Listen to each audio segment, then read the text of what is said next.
આપણી એક બહુ જૂની પરંપરા છે, વંશ લેખકોની પરંપરા, જેને આપણે બારોટજી કહીએ છીએ.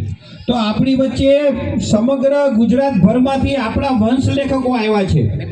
તો આવતા દિવસોમાં પણ જે કોઈને પોતાના વંશ લેખક હોય તો એને ખાસ આપણે એને મળવું જોઈએ. આપણો ઇતિહાસ, આપણી પેઢી આપણે જાણવી જોઈએ. તો આપણી વચ્ચે અહીંયા પણ વંશ લેખકો ઘણા બધા છે. હું આપણી વચ્ચે ગુજરાતના આપણા સુપ્રસિદ્ધ લોક સાહિત્યકાર કે જે દેશ વિદેશમાં જેનું નામ ખૂબ જ પ્રખ્યાત છે એવા ગોપાલભાઈને કહું કે ગોપાલભાઈ 5 મિનિટ સંબોધન કરો.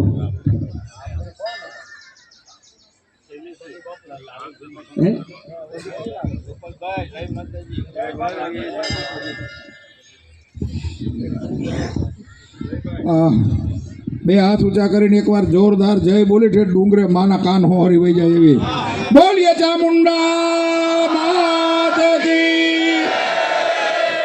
હા હા હા, સીધો માના હૃદય સુધી પોગી ગયો અવાજ. જયથી જગમાત જયથી કારણ સબ કરણી જયથી ભારન ભંડાર જય તારણ અર તરણી અને જયથી બુદ્ધ ગુરુદેવ દત્ત બાળક બરદાઈ જયથી જાતિ જન્નોદ પિંડ બ્રહ્માંડ યુપાઈ અવલોક લોક સાધત અખિલ કરણી અસુરબદ કાલિકા રવ મોહી સહાય રણ ક્ષેત્ર પર જય જગચંડી જ્વાલિકા માં ભગવતી જગદંબા અખિલ બ્રહ્માંડ ને નિપાવનારી દુનિયા આખીના આંગણાના ટેરવે નચાવનારી એવી મા જગતજનની 52 શક્તિપીઠમાંની એક આદિ શક્તિપીઠ એટલે આપણા મા ભગવતી ચોટીલાના ડુંગરામાંથી બિરાજમાન મા ચામુંડા ચંડ મુંડનો વધ કરનારી. અને સાહેબ અત્યારે તો આખું ભારત રામમય બની ગયું છે. જય જય શ્રી રામ, જય જય શ્રી રામ. ધર્મ જાગરણ દ્વારા જે આ દર વર્ષે માં ભગવતી જગદંબા ચોટીલાના ડુંગરની પરિક્રમા, આજે પરિક્રમાની અંદર હું જોઉં છું કે અહીં માનવ મેરામણ જેમ દરિયો ઉભરાય ને એમ આજ માના અહીંયા સુનામી આવ્યું છે, ભક્તોનું ઘોડાપુર આવ્યું છે બાપ.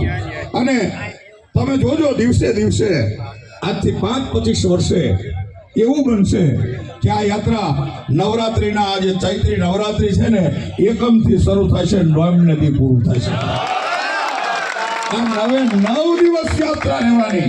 સાહેબ આનો પ્રારંભ એટલા માટે ઉજ્જવળ છે કે આનો પ્રારંભ ધર્મ જાગરણ દ્વારા થયો છે સાહેબ. અને ધર્મને જાગરણ કરવું, ધર્મને જાગૃત કરવો, ધર્મો રક્ષતી રક્ષતા, ધર્મનું તમે રક્ષણ કરશો તો તમારું ધર્મ તમારું રક્ષણ કરશે. એટલે હવે જરૂર છે ધર્મને જાગૃત કરવાની નહીં, ધર્મ દ્વારા